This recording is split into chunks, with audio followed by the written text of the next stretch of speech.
When the Indian Ocean surged onto coastlines in December 2004, the resulting destruction did not radiate outward in a uniform ring. The event was defined by extreme local variances in survivability, determined by specific physical variables rather than simple proximity to the tremor. This aerial view of Galle, Sri Lanka, illustrates the non-uniform impact. In the foreground, infrastructure is reduced to a scattered debris field, yet directly adjacent, the elevated fort and surrounding buildings remain structurally intact.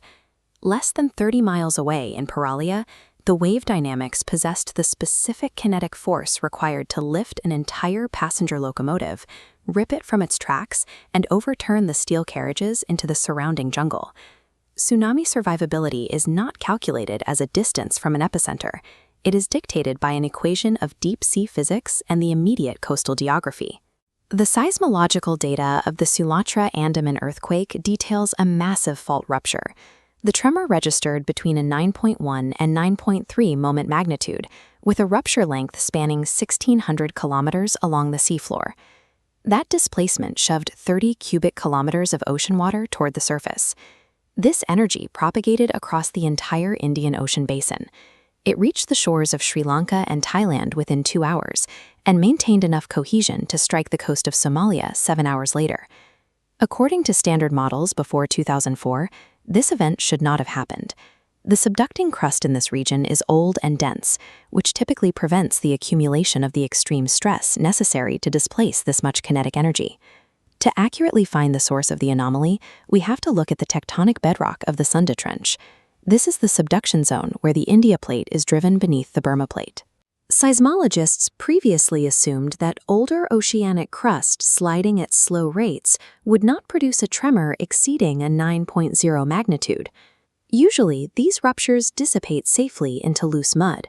The Nicobar Fan, a thick plateau of stiff sedimentary rock, bypassed this rule. Acting as a rigid brace, it prevented the fault rupture from diffusing. The fault snapped near the sea surface, lifting a vastly larger volume of water, creating an abrupt N-shaped surface wave. The lethality of the 2004 event was dictated by the specific hardened composition of the seafloor directly above the fault. In the deep ocean, the wave's massive wavelength allows it to travel at jet aircraft speeds with almost no surface disturbance. The physics change when the wave strikes the shallow continental shelf, triggering shoaling. Shoaling is the process where a wave slows down due to friction with the rising seabed, causing its height to increase rapidly. Post-event field data shows a direct correlation between the shelf and the wave. A wider continental shelf causes the energy to stack up over a longer distance, which significantly increases the run-up height on shore. Below the surface, submarine canyons along the eastern seaboard acted as lenses. They focused and magnified the tsunami energy before it reached the coast. This aerial view of Chennai's Marina Beach shows the result of amplified shoaling. The wave completely overrode urban promenades, burying them in swirling brown water. The hidden topography of the ocean floor dictates the force of the wave long before it is visible from the shoreline. Moving from the underwater shelf to the immediate shoreline, GPS inundation data from Sri Lanka reveals how coastal features directly controlled the flood distance. The deepest inland floodings, reaching 3 kilometers, aligned with low-lying features like lagoons, expansive salt pans, and narrow sonas.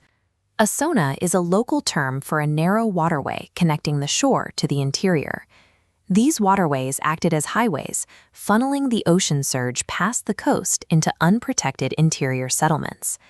In contrast, locations like Yala National Park were protected by 10-meter-high, densely vegetated sand dunes. These dunes absorbed and blocked the kinetic energy of the surge. In areas where these dunes had been bulldozed for tourist resorts to improve ocean views, the surge tunneled through those gaps with concentrated, lethal velocity. This aerial view shows an intact mangrove forest. These ecosystems act as a physical friction brake, bleeding off the wave's speed before hitting inland structures. Natural coastal geomorphology is the primary variable that determines whether a community survives. Zooming into the built environment, structural reports explain why some buildings collapsed while others remain standing. A tsunami flow depth of just 1.5 meters is lethal.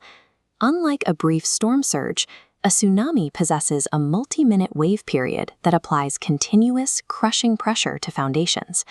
Engineers documented 3 specific failure modes: overturning from moment force, sliding from lateral shear, and scouring. Scouring is a form of hydrodynamic erosion where fast-moving water excavates the soil supporting a foundation. This photo shows the Baitaraman brand mosque standing alone. While brick buildings had a 50% failure rate, reinforced concrete frames survived the kinetic impact. This survivor sits on an exposed foundation. Severe scouring often occurred not during the initial strike, but as receding water dragged debris back to sea. Surviving the initial strike is meaningless if foundations are not engineered to withstand the hydrodynamic erosion of the ocean's retreat. The forensic lessons from 2004 forced a total overhaul of the globe's early warning infrastructure. This is a NOAA DART buoy, the first line of defense established after the disaster. DART stands for Deep Ocean Assessment and Reporting of Tsunamis, a system that detects open water surges in real time. These buoys detect pressure changes on the seafloor and instantly beam the data to the MOST modeling system. MOST is a predictive tool used to simulate wave generation and propagate exact inundation maps for coastal cities. The current horizon involves the deployment of smart cables. These are submarine telecommunications lines retrofitted with pressure and seismic sensors every 70 kilometers. The data from 2004 moved the global approach away from reactive humanitarian aid and toward the establishment of an integrated real-time sensor network. A megathrust earthquake's impact is not a uniform circle on a map, but a variable equation of seafloor geodynamics and coastal topography. Warning systems are compromised if the final mile of coastal defense, the natural geography, has been stripped away. Modern risk reduction now prioritizes nature-based engineering, such as mangrove and dune restoration, relying on the physical friction of ecosystems rather than concrete seawalls. True resilience requires accepting that flat water models are fiction. The ocean's fluid reality demands we engineer coastlines with nature, not over it.